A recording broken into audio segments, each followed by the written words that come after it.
Mata TV YouTube Indonesia dengan bangga mempersembahkan sebuah storytelling kekinian abad ini diangkat dari karya besar S.H. Mintarja yang sangat populer di masanya, berlatar belakang kisah tanah Jawa masa lampau, tepatnya di penghujung kejayaan kerajaan tanah Jawa dengan judul Api di Bukit Menoreh. Pada kesempatan yang sangat baik ini, kita masuk pada episode yang ke-25. Selamat menikmati. Pada episode sebelumnya telah diceritakan, sekali lagi Widura menarik nafas panjang sekali. Ditatapnya wajah yang bersembunyi di balik topeng itu, namun yang tampak baginya tidak lebih dari wajah mayat dari kayu yang menyelubungi wajah Kiai Gringsing itu. Widura mengangkat alisnya ketika ia pun mendengar orang bertopeng itu menarik nafas dalam-dalam, namun hanya sesaat.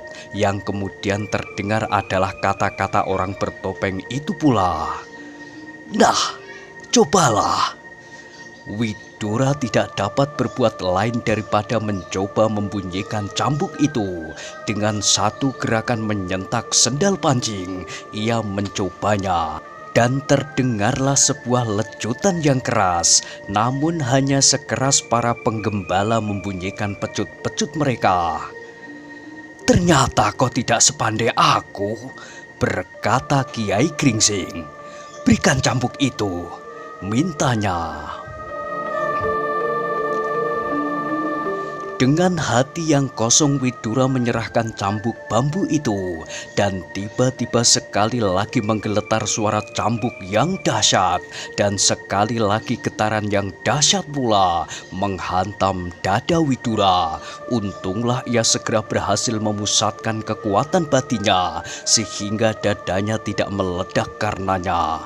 Dengan penuh ketekunan, Widura kemudian mencoba menenangkan hatinya, mencoba meredakan getaran-getaran yang menghentak-hentak jantungnya.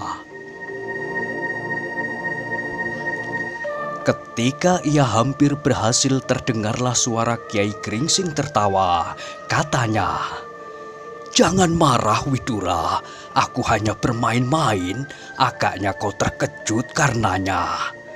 Widura yang menjadi jengkel itu tiba-tiba teringat pada besi yang dibawanya, besi yang hampir menjadi sebuah lingkaran. Karena itu tiba-tiba ia berkata, "Kiai, aku juga mempunyai permainan. Apakah Kiai pernah bermain-main dengan lingkaran ini?" Suara tertawa Kiai Gringsing itu pun terputus. Diperhatikannya potongan besi di tangan Widura itu dengan seksama. Dilihatnya sepotong besi yang melengkung, sehingga kedua ujung dan pangkalnya hampir bertemu. "Permainan apakah ini?" bertanya Kiai Gringsing. Widura kemudian memberikan potongan besi itu kepada Kiai Gringsing sambil berkata, "Permainan yang dibawa oleh Ki Tambakwedi." Kiai Gringsing menerima sepotong besi itu sambil mengangguk-anggukkan kepalanya. Kemudian ia bertanya, "Permainan aneh. Bagaimanakah Ki Tambakwedi itu bermain? Dilemparkan atau diguling-gulingkan?" Sekali lagi Widura mengumpat di dalam hati, namun Widura pun menyadari bahwa ada sesuatu yang tersembunyi di balik sikap Kiai Gringsing yang dibuat-buat itu. Meskipun demikian ia menjawab, "Tidakkah Kiai pernah bermain-main dengan benda-benda yang demikian? Aku sangka orang-orang tua suka bermain-main dengan potongan-potongan besi, demikian seperti Ki Tambakwedi. Aku sendiri tidak tahu apakah yang menyenangkan Ki Tambakwedi, namun ia membuat lingkaran-lingkaran semacam itu." Kiai Gringsing itu pun menggeleng. Jawabnya, Aku tidak pernah bermain-main dengan benda-benda semacam itu. Inilah. Sekali lagi Widura menjadi kecewa. Ia ingin mengatakan kepada Kiai Gringsing bahwa kekuatan Ki Tambak Wedi itu telah berhasil melengkungkan besi itu. Namun sebelum ia berkata apapun, dilihatnya Kiai Gringsing melemparkan besi itu ke arahnya sambil berkata, "Terimalah." Dengan gerak naluriah Widura melangkah ke samping. Potongan besi itu tepat mengarah ke mata kakinya. Karena itu ia harus menghindarinya. Namun ketika kemudian ditatapnya potongan besi yang kini tergeletak di sampingnya, kembali dadanya berguncang dahsyat sekali. Ia menjadi lebih terkejut lagi daripada saat ia melihat besi melengkung itu dilemparkan di bawah kakinya oleh Ki Tambak Wedi. Dengan dada yang bergolak tanpa sesadarnya, Widura memungut potongan besi itu dan dengan tangan gemetar ia memeganginya. Namun potongan besi itu kini telah lurus kembali. "Alangkah dahsyatnya," katanya di dalam hati. "Meluruskan potongan besi ini dengan tangan jauh lebih sulit daripada melengkungkannya. Tetapi orang bertopeng itu telah melakukannya." Sebelum getaran di dalam dadanya itu mereda, terdengarlah Kiai Gringsing itu berkata, "Nah, Widura, kalau kau bertemu sekali lagi dengan Ki Tambak Wedi, tanyakanlah kepadanya apakah yang menarik hatinya untuk bermain-main dengan besi-besi semacam itu. Apakah besi-besi semacam itu pula lah yang dipakainya sebagai gelang di tangan atau di kakinya? Aku sendiri tidak senang bergelang dan berpinggel di kaki, apakah bergelang akar atau besi sekalipun." Kini Widura telah berhasil menenangkan dirinya dari ketakjubannya. Meskipun demikian kekagumannya kepada orang bertopeng itu menjadi bertambah-tambah. Katanya, "Kiai, ternyata Kiai lebih pandai bermain dengan potongan-potongan besi daripada Ki Tambak Wedi." Orang bertopeng itu terkejut. "Apakah aku bermain-main dengan besi itu?" "Kiai telah berhasil meluruskannya," sahut Widura. "Aku menjadi takjub ketika aku melihat Ki Tambak Wedi dengan tangannya berhasil melengkungkan potongan besi itu. Aku kagum akan kekuatan yang tersimpan di dalam tangannya. Tetapi kini, ternyata Kiai dapat pula berbuat demikian. Bahkan lebih mentakjubkan lagi. Bukankah meluruskan besi itu lebih sulit dari melengkungkannya?" Terdengarlah kemudian Kiai Gringsing itu tertawa terkekeh-kekeh. Di antara derai tawanya itu terdengar ia berkata, "Kau memuji aku, Widura. Aku menjadi senang sekali karenanya. Apakah kau sudah kawin?" Pertanyaan itu benar-benar tak diduganya. Karena itu Widura menjadi bingung sehingga Kiai Gringsing itu mendesaknya. "Hei Widura, apakah kau sudah kawin?" "Sudah Kiai," jawab Widura. "Sudah punya anak?" "Sudah Kiai, seorang." "Sayang," berkata orang bertopeng itu masih dalam derai tertawanya, "kalau belum, kau akan aku ambil untuk menantu, meskipun aku tidak punya anak perempuan." Kembali Widura menarik nafas dalam-dalam sambil mengumpat di dalam hati. Namun ia berdiam diri. Dibiarkannya Kiai Gringsing berkata sekehendak hatinya. Namun ia masih dicekam oleh kekaguman pada orang itu.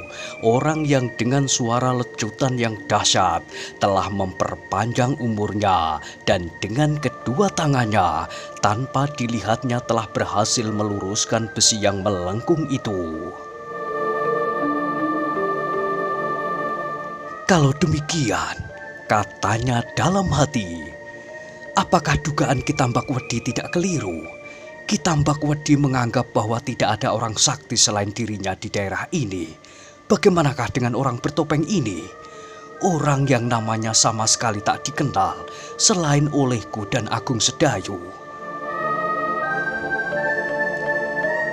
Tetapi Widura kemudian terkejut ketika di kejauhan terdengar suara ayam jantan berkokok, bersahut-sahutan. Ketika ia memandang ke timur, membayanglah warna-warna semburat merah di atas garis cakrawala. Hampir fajar, desisnya. Kiai Gringsing itu pun menengadahkan wajahnya, kemudian katanya, "Ya, hampir fajar. Aku harus segera kembali sebelum terang tanah. Orang akan menyangka aku sebagai penari topeng yang kesiangan." "Kenapa Kiai pakai topeng?" Tiba-tiba saja terluncur pertanyaan itu dari mulut Widura. Kiai Gringsing tiba-tiba terpaku pula di tempatnya. Diawasinya wajah Widura dengan tajamnya. Namun tanpa menjawab pertanyaan itu, Kiai Gringsing melangkah meninggalkan Widura seorang diri. Widura mengawasi langkah Kiai Gringsing dengan hati yang berdebar-debar. Tiba-tiba saja keinginannya untuk mengetahui siapakah sebenarnya orang bertopeng itu melonjak-lonjak di dalam dadanya, sehingga tiba-tiba ia meloncat sambil berteriak, "Kiai, berhentilah!" Kiai Gringsing itu pun berhenti ketika ia berpaling dilihatnya Widura meloncati parit dan berlari ke arahnya. "Aku ingin tahu siapakah Kiai sebenarnya." "Jangan," jawab Kiai Gringsing. "Kelak akan sampai saatnya kau tahu siapakah aku. Sekarang belum." "Tidak," jawab Widura. "Aku ingin tahu sekarang." "Jangan," berkata Kiai Gringsing seperti orang yang ketakutan. Ketika ia melihat Widura menjadi semakin dekat, tiba-tiba Kiai Gringsing itu pun berlari pula sambil berkata, "Jangan Widura, kenapa kau masih saja akan menangkap aku?" Namun Widura tidak mempedulikannya, bahkan ia semakin mempercepat larinya. Ia benar-benar berusaha untuk dapat menangkap Kiai Gringsing. Demikianlah maka mereka berdua berlari berkejar-kejaran. Kiai Gringsing itu berlari-lari di sepanjang pematang, melingkari Gunung Gowok dan berputar-putar. Meskipun demikian, Widura belum berhasil menangkapnya. Bahkan jarak mereka semakin lama menjadi semakin jauh. Akhirnya Widura itu pun tertegun sendiri. Kiai Gringsing itu seakan-akan lenyap begitu saja, seperti asap dihembus angin. Widura yang terengah-engah itu berdiri tegak seperti patung di atas pematang yang basah. Ketika kemudian disapukannya pandangan matanya berkelinding, dilihatnya di kejauhan, Kiai Gringsing melambaikan cambuknya. Hanya lama-lama terdengar suaranya, "Besok kita bermain-main lagi di gunung kecil itu, Widura." Widura menarik nafas. Tiba-tiba saja ia menjadi geli sendiri atas kelakuannya. Bahkan ia menjadi malu pula. Gumamnya, "Gila, apakah aku telah kejangkitan penyakit Kiai Gringsing itu pula? Untunglah tak seorang pun yang melihatnya." Widura yang kemudian menyadari keadaannya itu, kini melangkah di atas pematang menuju jalan kembali ke Kademangan Sangkal Putung. Kadang-kadang ia tersenyum sendiri dan berkali-kali ia merasa bahwa hampir-hampir saja ia kejangkitan penyakit Kiai Gringsing yang aneh itu. Widura itu pun kemudian mempercepat langkahnya. Ia tidak mau kesiangan sampai di Kademangan. Warna-warna merah di ujung timur semakin lama menjadi semakin tegas ketika Widura menjadi semakin dekat dengan induk desa Sangkal Putung. Semakin riuhlah suara kokok ayam jantan yang seakan-akan menyambutnya. Namun Sangkal Putung tampaknya masih lelap di balik kabut malam yang seakan-akan awan yang keabu-abuan menyelimuti raksasa yang kedinginan. Widura itu pun mempercepat langkahnya. Ia masih harus sembahyang subuh sebelum melakukan pekerjaannya yang lain. Karena itu, ia harus sampai di Kademangan sebelum hari menjadi terang.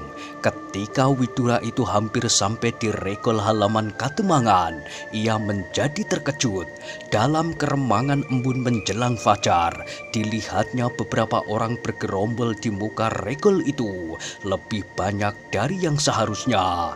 Dan Widura menjadi berdebar-debar pula ketika tiba-tiba ia mendengar salah seorang yang melihatnya berteriak, "Itulah, Ki Widura telah datang!" Widura itu pun berjalan semakin cepat pula. Di muka regol itu dilihatnya Hudaya, Citragati, Sonya, Sendawa, dan beberapa orang lainnya. Hampir semua dari mereka itu memegang senjata mereka masing-masing. "Apa yang terjadi?" bertanya Widura serta-merta. Citragati itu pun kemudian melangkah maju sambil menarik nafas dalam-dalam. Ia menjawab, "Ternyata kami hanya berprasangka." "Tentang apa?" bertanya Widura pula. Citragati berpaling ke arah Hudaya, seakan-akan ia minta pertimbangan sahabatnya itu. Namun Hudaya segera memalingkan wajah ke arah lain. Tampaklah mulut Citragati berkomat kamit mengumpati Hudaya. Namun yang kemudian dikatakannya adalah, "Kami berprasangka atas Sidanti." "Kenapa dengan Sidanti?" bertanya Widura pula. Sekali lagi Citragati berpaling ke arah Hudaya, namun Hudaya masih memandang ke arah bintang-bintang yang masih bergemerlapan di langit. Karena itu ia menjawab sendiri, "Kami mengetahui bahwa Kakang pergi bersama Sidanti, namun kemudian Sidanti itu kembali seorang diri. Ketika ada di antara kami yang menanyakan kepadanya, ia menjawab, namun sangat meragukan kami." Widura itu pun menarik nafas dalam-dalam. Dadanya benar-benar berguncang mendengar kata-kata Citragati. Ia menjadi berbangga bahwa anak buahnya itu demikian setia kepadanya. Namun ia melihat bahaya yang besar pula yang ada di antara mereka. Bahaya yang setiap saat dapat meledak. Ternyata kawan-kawan Sidanti sudah demikian muaknya kepada anak muda yang sombong itu, sehingga setiap kesempatan benturan-benturan di antara mereka agaknya sulit untuk dihindarkan. Namun betapapun juga Widura harus memperhitungkan kekuatan di belakang Sidanti, Ki Tambakwedi. Kalau sampai terjadi sesuatu atas muridnya itu, maka tidak mustahil Ki Tambakwedi akan melakukan pembalasan dendam yang mengerikan. Bahkan tidak mustahil bahwa Ki Tambakwedi dapat meminjam tangan Tohpati untuk melakukannya. Kalau Ki Tambakwedi kehilangan Sidanti, maka Tohpati dapat diambilnya menjadi gantinya. Dan keadaannya akan menjadi semakin kalut. Karena itu selagi ia belum menemukan cara penyelesaian yang sebaik-baiknya, maka ia harus menghindarkan setiap bentrokan yang mungkin terjadi. Hudaya, Citragati, dan beberapa orang kawan-kawannya itu masih berdiri di seputar Widura, sehingga dengan demikian Widura itu terpaksa membubarkannya. "Nah, kembalilah kalian ke tempat kalian masing-masing. kalian jangan terlalu berprasangka kepada seseorang. Untunglah belum terjadi sesuatu atas kalian. Ternyata sekarang aku kembali utuh. Namun di dalam hatinya Widura itu berkata, hampir saja aku tidak kembali. Kalau terjadi demikian, maka apakah kira-kira yang dapat timbul di Kademangan ini? Apakah anak-anak ini percaya bahwa aku terbunuh oleh Tohpati? Tetapi Widura itu tidak berkata apa-apa lagi. Ia langsung berjalan menyibak orang-orang yang berdiri di muka regol itu masuk ke peringgitan. Demikian ia membuka pintu peringgitan. Ia melihat Agung Sedayu masih duduk terpekur. Anak muda itu terkejut ketika mendengar pintu bergerit dan ketika berpaling dan dilihatnya pamannya kembali. Tiba-tiba wajahnya menjadi cerah dan tiba-tiba saja Agung Sedayu itu menarik nafas dalam-dalam. Widura itu pun segera pergi ke pembaringannya, melepaskan ikat pinggangnya dan meletakkan pedangnya. Apakah kau sudah bersembahyang? Terdengar ia bertanya. Sudah, Paman, jawab Agung Sedayu. Widura mengangguk-anggukkan kepalanya. Tanpa berkata sepatah pun ia melangkah keluar kembali, pergi ke perigi. Ketika sekali lagi ia menengadahkan wajahnya ke langit, terdengar ia bergumam, hampir fajar.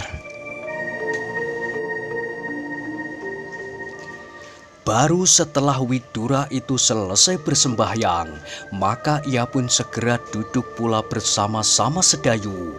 Widura itu menggigit bibirnya ketika dilihatnya Sekar Mirah membawa minuman hangat untuk mereka. Bukanlah kebiasaannya untuk menyuguhkan makan dan minum itu dahulu. Tetapi sejak Agung Sedayu berada di Kademangan itu, pekerjaan yang biasanya dilakukan oleh pembantu-pembantunya kini telah diambil alih olehnya. Marilah Paman, katanya, mumpung masih hangat. Terima kasih Mirah, sahut Widura. Apakah Kakang Sedayu tidak ingin berjalan-jalan? Terdengar gadis itu bertanya pula kepada Agung Sedayu. Agung Sedayu menggeleng lemah. Jawabnya singkat. Tidak Mirah. Ah, hari cerah. Apakah Kakang dapat mengantarkan aku ke warung sebentar? Ajak gadis itu. Sekali lagi Agung Sedayu menggeleng.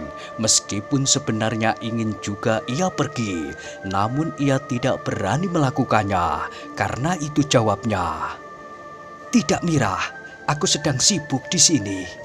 Sekar Mirah menjadi kecewa. Ditatapnya wajah Widura seakan-akan ia minta izin untuk Sedayu. Namun Widura itu menundukkan wajahnya, merenungi air jahe panas di hadapannya. Meskipun demikian, Sekar Mirah itu masih mencoba memaksanya. Katanya, aku harus berbelanja untuk kalian. Namun aku takut seandainya aku bertemu dengan si Danti di jalan. Widura kini mengangkat wajahnya.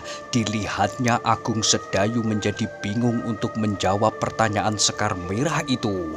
Maka Widura itu pun berkata, Mirah, jangan takut kepada si Danti. Anak itu bukanlah anak yang jahat. Namun kadang-kadang ia menjadi kecewa karena sikap Sedayu. Nah, pergilah tanpa Sedayu. Aku menjadi jaminan bahwa tak akan terjadi sesuatu. Apabila kau pergi bersama Sedayu, maka anak muda itu akan bertambah kecewa dan ia akan dapat berbuat aneh-aneh di Sangkal Putung ini. Wajah Sekar Mirah itu menjadi merah. Betapa ia menjadi sangat kecewa mendengar kata-kata Widura itu. Ternyata menurut penilaiannya, Widura berpihak kepada si Danti. Aneh, katanya dalam hati. Bukankah Sedayu itu kemenakannya sendiri? Meskipun demikian ia tidak berkata apapun lagi, karena sekali ia memandang wajah Sedayu, dilihatnya wajah itu menunduk dalam-dalam. Anak muda itu menjadi kecewa pula, pikir gadis itu. Perlahan-lahan Sekar Merah pergi meninggalkan Pringgitan. Sekali-sekali ia berpaling, namun baik Widura maupun Agung Sedayu tidak lagi memandanginya. Meskipun demikian, Sekar Merah itu masih dapat menghibur dirinya. Sedayu tidak marah kepadaku, katanya dalam hati. Ia hanya takut kepada pamannya. Pagi itu Sekar Merah pergi ke warung seorang diri. Sebenarnya ia pun sama sekali tidak takut seandainya si Danti berbuat sesuatu atasnya. Apalagi hari telah berangsur terang dan di sepanjang jalan telah menjadi riuh oleh orang-orang yang pergi datang ke warung di ujung desa. Widura dan Agung Sedayu yang duduk di Pringgitan itu terkejut ketika mereka mendengar gerit pintu terbuka. Mereka menggeser duduk mereka. Ketika dari pintu itu muncul Ki Demang Sangkal Putung. Wajahnya yang sudah mulai ditumbuhi oleh garis-garis umur itu tampak tersenyum. Sambil duduk di samping Widura, terdengar ia berkata, "Hampir semalam suntuk Adi berkeliling malam ini." Widura tersenyum sambil mengangguk-anggukkan kepalanya. "Ya Kakang, bukankah tidak ada sesuatu yang mencurigakan?" bertanya Ki Demang itu pula. Widura menggeleng. "Tidak Kakang." Ki Demang Sangkal Putung itu pun kini mengangguk-anggukkan kepalanya.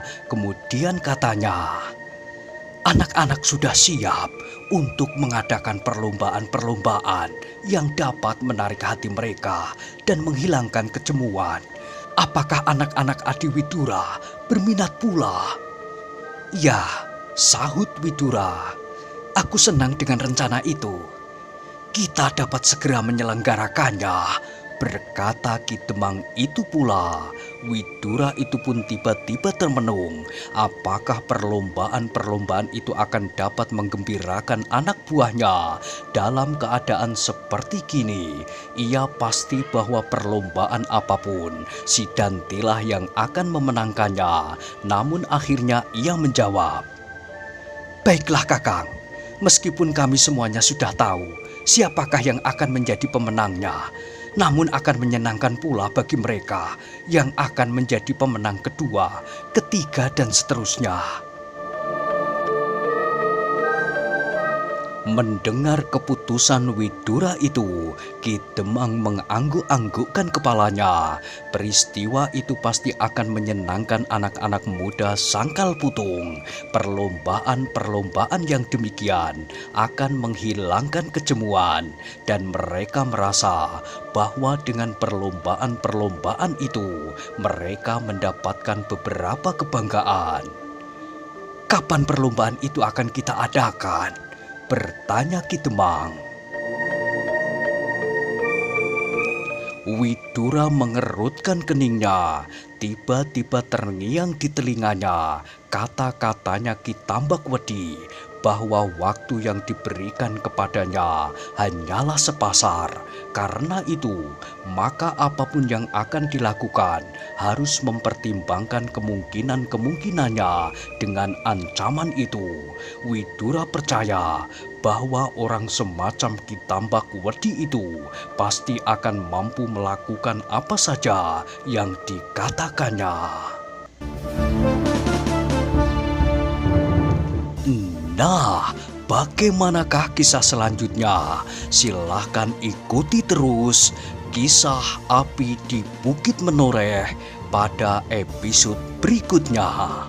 Sampai jumpa.